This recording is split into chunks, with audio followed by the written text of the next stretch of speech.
Baik, perkenalkan, saya Ida Bagus Wibowo Kusuma. Saya merupakan dokter muda anestesi Fakultas Kedokteran Universitas Udayana periode 17 hingga 23 Agustus 2020. Pada kesempatan hari ini, saya akan menjelaskan mengenai manajemen nafas, di mana pada anatomi saluran pernafasan terdapat upper airway dan juga lower airway, di mana upper airway itu merupakan nasofaring, orofaring, apofaring, dan juga pada lower airway itu adalah trachea, bronchus, bronchioles, dan juga alveoli. Pertama, kita harus mengerti mengenai definisi dari jalan nafas. Jalan nafas itu merupakan salah satu komponen agar oksigen dapat bermanfaat untuk tubuh. Ya, tujuan pengelolaan gangguan pada jalan nafas itu jalan nafas dapat bebas dari sumbatan dan juga udara dapat keluar masuk tanpa hambatan sehingga menjamin kecukupan oksigen dalam tubuh. Adapun sebab gangguan pada jalan nafas, di mana dapat disebabkan oleh benda asing yang masuk ke jalan nafas, dapat disebabkan oleh jatuhnya pangkal lidah yang menutup jalan nafas. Di mana cara mengetahuinya itu dapat dilakukan dengan melihat jarak nafas atau pengembangan dada, dan juga dapat dilakukan dengan mendengar suara nafas, meraba aliran udara nafas, dan juga dapat dilakukannya dengan anamnesis hingga pemeriksaan fisik dan peninjau. Adapun pada anamnesis dapat dilakukan anamnesis dengan menilai apakah ada riwayat penyakit trauma, ada riwayat penyakit luka bakar, pembekakan, ataupun tumor dan massa pada jalan nafas, adanya riwayat bedah atau tindakan lain yang menyebabkan perubahan pada anatomi jalan nafas, adanya obstructive sleep apnea atau OSA, adanya masalah dengan fonasi, dan juga adanya penyakit pada C-spine. Pada pemeriksaan fisik jalan nafas, dapat Lemon Airway Assessment Method, di mana pada L itu adalah untuk loop externally dengan menilai apakah adanya trauma pada fasial, adanya incisor yang besar, adanya kumis maupun janggut, dan juga lidah yang besar.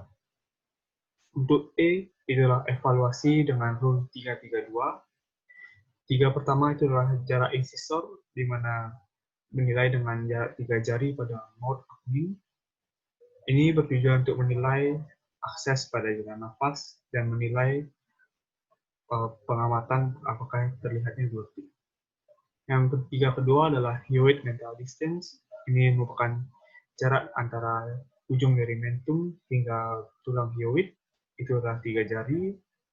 Dan juga yang kedua dan yang pertama adalah thyroid to mouth distance atau jarak antara thyromental, di mana ini bertujuan untuk memprediksi lokasi daya taring pada basis lidah. M pada lemon itu adalah untuk Mallampati score, di mana dengan skor di atas atau sama dengan 3. Dengan pada gambar, kelas 1 itu menunjukkan visualisasi komplit pada soft palatum.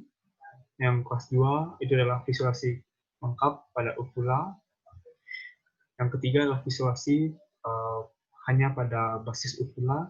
Dan yang keempat adalah soft palatum itu tidak terlihat. Dan pada O, pada lemon, itu adalah menilai adanya obstruction. Kita menilai apakah ada kondisi seperti epiglotitis, peritonsillar abscess, dan juga trauma. Dan pada N adalah neck mobility. Untuk pemeriksaan penunjang pada jalan nafas, itu sesuai indikasi dan tidak rutin untuk dilakukan secara keseluruhan. Baik, masuk ke materi manajemen jalan nafas. Terdapat 3 pilar manajemen airway, di mana proteksi terhadap aspirasi, dan juga ventilasi dan oksigen yang adekuat. Pada patensi, kita penting untuk menilai aliran udara yang tidak terhalang atau clear airway. Di sini menilai adanya stridor saat aspirasi, adanya snoring atau obstruksi faring biasanya oleh lidah, lalu juga adanya gargling atau karena sekresi atau cairan, adanya rolling pada epiglotitis, adanya hoarseness, adanya pergerakan dinding dada paradoks, dan juga adanya tarikan pada bagian. Selanjutnya adalah proteksi terhadap aspirasi, juga ventilasi dan oksigenasi yang adekuat. Pada manajemen jalan nafas, terdapat dua cara, yaitu tanpa alat maupun dengan alat. Di mana pada tanpa alat dapat dilakukan head tilt chin lift, sertai jaw thrust maneuver, dan juga dapat dilakukan pada manajemen jalan nafas dengan alat, dapat dilakukan oropharyngeal airway atau OPA, dan juga nasopharyngeal airway atau NPA, face mask, pharyngeal mask airway atau LMA, dan juga intubasi. Pada manajemen jalan nafas tanpa alat, pada head tilt chin lift, di mana diindikasikan pada pasien dengan penularan dengan pernapasan yang tidak adekuat.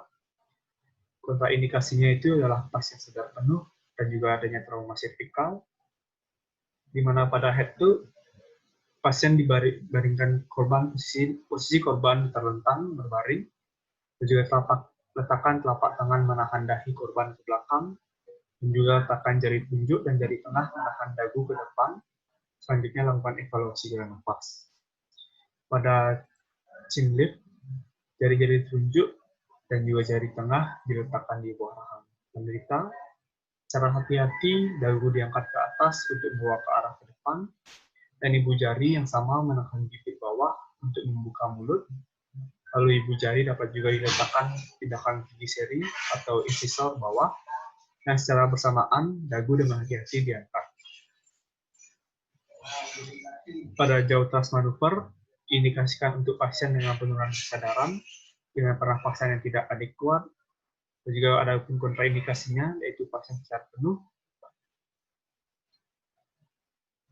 Lalu jenis yang kedua adalah manajemen jalan nafas dengan alat, yaitu yang pertama adalah oropharyngeal airway atau OPA, di mana diindikasikan untuk pasien yang tidak sadar, tidak mampu dilakukan manuver manual, dan juga nafas spontan yang tidak ada refleks muntah.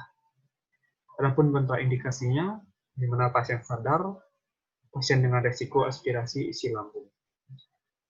Adapun komplikasi yang ditimbulkan pada manajemen jalan nafas dengan alat berupa OPA, itu obstruksi jalan nafas, memancing refleks muntah yang kemudian diikuti dengan batuk, dan juga dapat terjadinya laryngospasme dan juga trauma. Jenis yang kedua pada manajemen jalan nafas dengan alat, itu adalah nasopharyngeal airway atau NPA. Ini diindikasikan untuk pemeliharaan jalan nafas pada pasien sadar atau tidak sadar, dengan nafas spontan, adanya refleks muntah, dan juga kesulitan dengan oropharyngeal airway. Adapun kontraindikasinya itu pada pasien dengan fraktur nasal, basis krania, koagulopati, dan juga infeksi atau tumor pada hidung. Adapun komplikasinya yang dapat ditimbulkan pada nasopharyngeal airway itu adalah trauma, laryngospasme, terjadinya refleks muntah, dan hingga terjadinya aspirasi. Pada NPA, sangat penting untuk mengukur panjang nasal airway, yaitu dari jarak antara lubang hidung ke lubang telinga, serta pipa yang dimasukkan melalui hidung. Nasal airway harus dilubrikasi. Dan juga pada nasal airway ini biasanya lebih ditoleransi daripada oral airway daripada pasien dengan anestesi ringan. Jenis yang ketiga adalah face mask, mana sungkup luka atau face mask itu mengantar udara atau gas anestesi dari alat resusitasi atau sistem anestesi di jalan nafas pasien. Bentuknya dibuat sedemikian rupa sehingga ketika digunakan untuk bernafas spontan atau dengan tekanan positif tidak bocor, dan gas masuk sesuai semua ke trachea melalui hidung atau mulut. Terdapat dua teknik pada memasang face mask, yaitu dengan teknik satu tangan atau juga teknik dua tangan. Adapun jenis yang keempat pada manajemen jalan nafas dengan alat, yaitu laryngeal mask airway atau LMA, di mana Pada LMA ini, anestesi yang cukup dalam atau menggunakan tubuh otot untuk menghindari trauma rongga mulut atau faring dan laring diindikasikan sebagai alternatif dari ventilasi face mask dan intubasi EET untuk airway management sebagai resusitasi pada pasien yang tidak sadar. Adapun kontraindikasinya yaitu adanya kelainan faring, misalkan abses, atau juga adanya sumbatan faring, lambung yang penuh, seperti kehamilan atau hernia hiatal, dan juga komplain paru rendah, serta penyakit infeksi pada jalan nafas. Berikut adalah ukuran dari laryngeal mask airway berdasarkan usia hingga berat badan.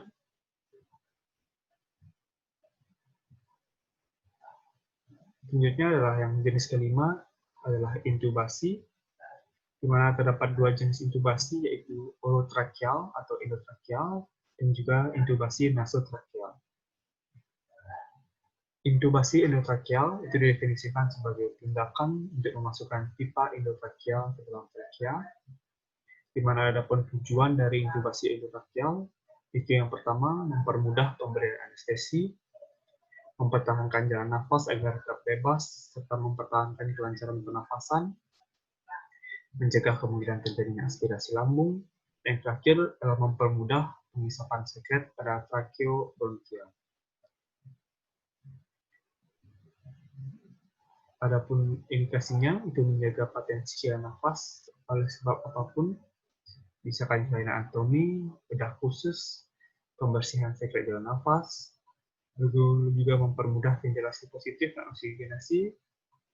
Kontraindikasinya itu adalah pada trauma cervical, keadaan trauma atau fungsi jalan nafas atas, dan juga adanya komplikasi yang timbulkan pada intubasi, di mana pada selama intubasi dapat terjadi trauma gigi, laserasi bibir, gusi, maupun laring. Yang kedua adalah dapat terjadinya komplikasi cedera leher, dapat memperberat cedera cervical, dan dapat terjadinya hipoksia karena spasme pada titik suara. Di mana sebelum melakukan intubasi, sangat penting untuk mempersiapkan beberapa alat yang perlu disiapkan yang disingkat dengan statics. Sebelum sudah dijelaskan pada perioperatif. Pada S yang pertama adalah scope, itu menyiapkan laryngoskop dan juga stetoskop. T yang pertama adalah tubes, itu menyiapkan pipa endotracheal, airway, itu orofaring dan juga nasofaring, tape itu untuk plaster untuk fiksasi, I itu untuk introducer, yaitu mandrin atau stilet, C untuk konektor, yaitu penyambung PET, dan S yang terakhir adalah suction, yaitu alat isap penting. Adapun persiapan untuk intubasi, di mana pertama-tama mempersiapkan alat-alat dan memposisikan pasien. Berhasilnya intubasi sangat bergantung dari posisi pasien. Kepala pasien harus dijaga dengan pinggang anestesiologis atau lebih tinggi untuk mencegah terjadinya ketegangan pinggang selama laryngoskopi. PDT sebaiknya dipilih yang sesuai, dan juga preoksigenasi dengan nafas yang dalam dengan oksigenasi 100%.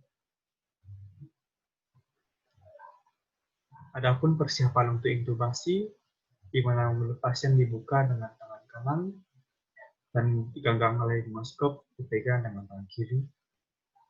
Lalu ekstensikan kepala pasien dipertahankan dengan tangan kanan. Selanjutnya daun laryngoskop dimasukkan dari sudut kanan dan lapangan pandang akan terbuka. Kemudian daun laryngoskop didorong ke dalam rongga mulut. Selanjutnya ganggang diangkat ke atas dengan tangan kiri dan akan terlihat uvula, faring, dan juga epiglotis. Selanjutnya epiglotis diangkat sehingga tampak aritenoid dan juga pita suara yang tampak keputihan berbentuk huruf V. Bila perlu, sebelum memasukkan pipa, asisten diminta untuk menekan laring ke posterior sehingga pita suara akan dapat tampak jelas. Selanjutnya, tracheal tube diambil dengan tangan kanan dan ujungnya dimasukkan melewati pita suara sampai balon pipa tepat melewati pita suara. Selanjutnya, ventilasi atau oksigenasi diberikan dengan tangan kanan dengan memompa balon dan tangan kiri untuk memfiksasi.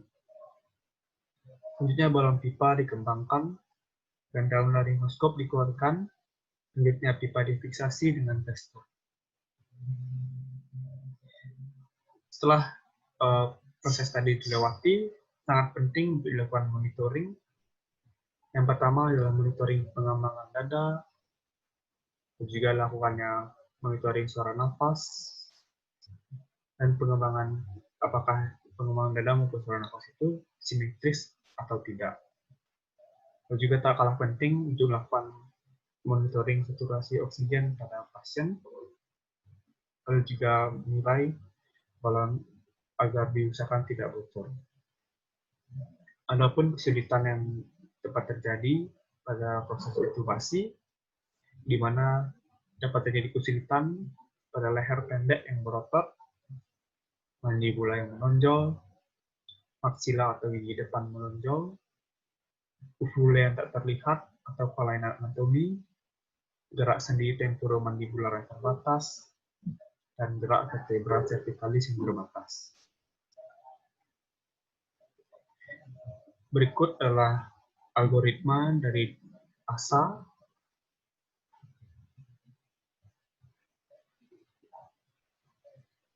Sekian dari presentasi saya mengenai manajemen jalan nafas. Mohon maaf apabila ada kesalahan. Terima kasih atas waktunya.